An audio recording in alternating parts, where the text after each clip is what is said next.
요거는 제가 제 경우 사례를 한번 말씀 드릴게요. 제가 사실 4월 달에 제가 점검했던 현장에 불이 크게 한번 났고요. 진짜 크게 났습니다. 아마 유튜브 보시면 뭐 국내 방송사들 다 방송 안 하는 데가 없을 거고요. 그리고 지금 뭐 이게 오픈해도 될지 모르겠지만 저희 같이 전일제로 근무하고 계신 관리사님이 얼마 전에 저쪽 서울 강서 쪽에서 아파트 점검하다가 문제가 돼갖고 그것도 화재가 좀 크게 났고요.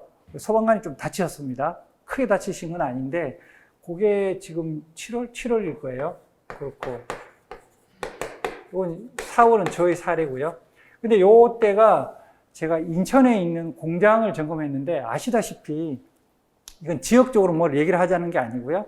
우리 경기도 쪽에서도 이렇게 공장들이 많이 있는 곳들이 있습니다. 뭐 안산도 그렇고요, 시흥도 있고요. 제가 살고 있는 부천도 그 뒤쪽 중동 넘어가면 공장이 많습니다. 많고 그리고 인천 쪽도 많습니다. 남동도 그렇고 서구 쪽도 공장이 상당히 많은데 문제는 뭐냐면요, 이 공장들이 이게 방화구역도 전혀 안 돼 있고요. 예전 공장이 옛날 공장이니까 뭐 당연한 거죠. 이것도 없고요. 그리고 또 뭐냐면 난연제 같은 거 아예 없어요. 아예 없고요. 그리고 거의 공장들이 스프링클러 설치 대상들이 아니에요. 면적은 엄청 큰데 스프링클러도 없어요. 그러다 보니까 얘는 불이 나면 답이 없어요. 솔직하게. 그리고 아마 이게 조금 관심 있으신 선생님들께서는 인터넷만 유튜브만 찾아보셔도요. 예를 들면 인천 공장 화재 아니면 뭐 경기도 무슨 공장 화재 치면 공장 화재가 얼마나 많은지 아시게 될 거예요. 그리고 한번 났다 그러면 쉽게 안 꺼져요. 거의 대형 1단계, 2단계까지 가야 돼요. 거의 그래요.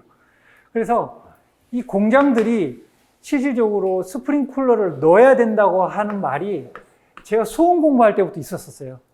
근데 제가 그때는 그냥 귀담아 듣지 않고 그냥 일을 하다가 이번에 이게 터지니까 와, 이게 절실한 거예요. 스프링쿨러 들어가야 되는데. 근데 또 걱정은 또 뭐냐면요. 이런 생각도 드는 거예요. 만일에 요때, 저는 요게 이제 경보 설비만 있었거든요. 스프링쿨러가 없으니까. 경보 설비가 나오고 나서 사람들이 피난한 게 처음에 확인이 안 돼갖고, 저도 이렇게 받기도 하고 문제가 있었는데, 알고 봤더니 그 수신기 내에 그거 있죠. 경보장치, 외부 업체, 세콤이 물려있거든요. 세콤에서 신호가 들어갔대요. 경보장치 설비가. 그러는 바람에 저는 큰 문제 없이 따로 소방서에 연락도 안 받고 이렇게 끝났는데, 요 분은 본인의 잘못도 아니고, 지적도 100% 다 넣고, 요게 알고 봤더니, 지하 1층, 지하 2층에 스프링클러가 안 터진, 물이 안 나왔고, 그 와중에 소방관들이 투입돼 들어갔는데 가스가 터졌다는 거예요. 그러니까 이제 왜 스프링클러가 안 터졌냐 봤더니, 저희 전입제 근무하셨던 관리사님께서는 프리액션 밸브가 잠겨 있었다. 그래서 그거를 지적을 다 넣으셨어요. 소방서에 다 들어갔고, 그게 들어가고 나서 지적이 들어갔으면 소방서에 최종적으로 그 이행 관련한 계획서도 넣어야 되고, 이행 다 했다고 하면 보고서도 들어가야 돼요. 꼭 들어가기 전에 그 담당 소장님이 프리액션 밸브를 잠근 걸 그대로 놔두시고, 그 와중에 불이 나버린 거예요. 그래갖고 이거 갖고 지적이 정상적으로 관리사님은 들어가셨는데, 그래도 소방본부에 몇 번 들어가셨고, 근데 지금은 무혐의 처분 났는데, 그만큼 이제 화재가 무섭다는 거죠. 그래서 화재 시 법적인 책임이나 이런 책임을 뭘 얘기를 하고 싶었냐면, 어떤 분들은 이런 얘기도 하세요. 와, 불 나면 무조건 관리사는 구속이고, 입건되고, 완전히 틀린 말은 아니에요.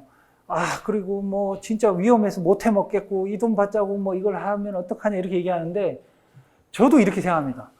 그게 무서우면요, 비행기도 타지 말아야 되고 차도 운전하지 말아야 됩니다. 그리고 관리사가 점검을 가서 오히려 문제가 되는 건요, 점검을 가서 관리사도 사람입니다. 이렇게 더운 날씨에 100% 점검 어렵습니다, 사실. 어렵지만 진짜 중요한 것들이 있습니다. 예를 들어 들어갔는데 펌프가 안 도네? 이런 것들 있죠. 펌프 기동 안 해. 이거 단선이야. 이 감지기 미설치야. 여기 구획된 실인데 아예 감지기가 없어. 이런 것들은 진짜 불이 나면 위험하죠. 이러한 중요한 포인트 되는 것들만 잡고 들어가시고, 하지 말라는 게 아니라 저 유도등, 저 예비전원 빨간불 들어왔네? 지적. 물론 이것도 중요합니다만은 그런 것들이 포인트는 아니지 않냐 이거죠. 이런 우리가 중요한 부분들만 핵심만 딱 잡고 가면 소방서나 담당 이게 그 위에 있는 소방관, 소방본부나 소방 관련된 부분에 있어서 관료들도 모르시는 건 아니거든요. 그래서 무조건 관리사를 희생양으로 삼아서 이렇게 업무 처리를 한다라는 것은 저는 오해라고 보고요. 아까 얘기 드린 것처럼 저는 문제도 없었지만 불이 그렇게 크게 났는데 12시간이 불이 났어요. 서울에서 대형 1단계 발령됐고 서울에서도 소방대 투입됐고요. 그리고 헬기 다 떴고요. 그래도 연락 한 통 안 받았습니다.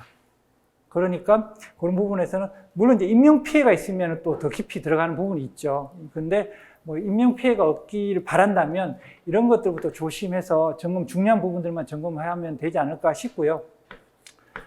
말이 좀 길어지는데 항상 점검을 하면 문제가 되는 거는 얘예요. 엔진 펌프예요. 항상 엔진 펌프예요.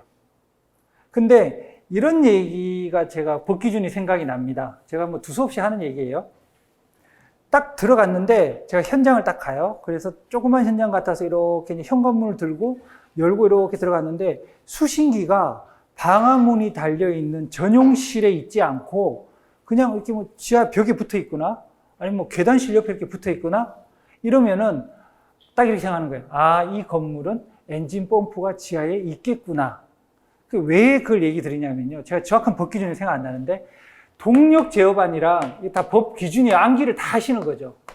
동력 제어반이랑 감시 제어반을 구분해서 설치하지 않아도 되는 기준들이 몇 개가 있어요. 그러니까 동력 제어반은 지하에 펌프실 설치하고 감시 제어반은 그 위에 어디다 설치하세요. 이런 게 아니라 이거 구분하지 말고 그냥 통으로 묶고 설치해도 돼요. 이렇게 해도 됩니다라고 하면서 그렇게 할 수 있는 예시를 몇 개 드려줬는데 그 예시 중에 하나가 엔진 펌프가 있는 경우예요.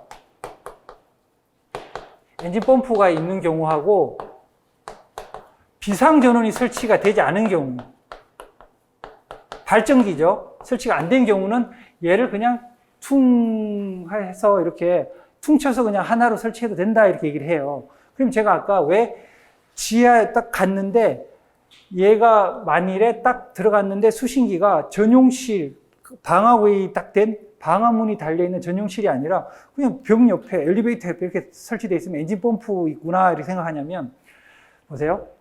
동력 제어반과 감시 제어반을 구분해서 설치하지 않아도 되는 경우가 두 가지예요. 법적으로 그래요. 그러면은 비상전원이 만일에 설치가 된다면 동력 제어반과 감시 제어반은요, 구분해서 설치를 해야 됩니다. 그렇죠? 구분해서 설치해야 되고 저희 법 기준에서는 비상 발전기가 들어가면 이거 방화구이 켜라라는 기준이 있어요. 전용실에 설치하라는 얘기예요. 그러면은 비상전원이 들어가서 얘들 둘이가 구분해서 설치해야 된다는 얘기는 비상전원 전용실도 설치가 돼야 되고요. 요 감시 제어반 전용실도 설치가 되어야 된다는 기준이 있습니다. 그래서 내가 만일에 점검을 하러 갔는데 수신기가 지하 1층에 전용실에 깨끗한 실내에 방화문이 있는 그 전용실에 수신기가 딱 설치가 돼 있다. 감시 제어반을 전용실에 설치를 했다는 것은 이 건물이 비상발전기가 있어서 비상발전기도 전용실에 설치를 했다는 건 얘기고, 그리고 또 다르게 보면 동력 제어반과 감시 제어반을 구분해서 설치해야 되는 기준에 해당하는 것이구나. 이렇게 물고 이렇게 들어가는 게 있다는 거죠. 법적인 부분도. 그래서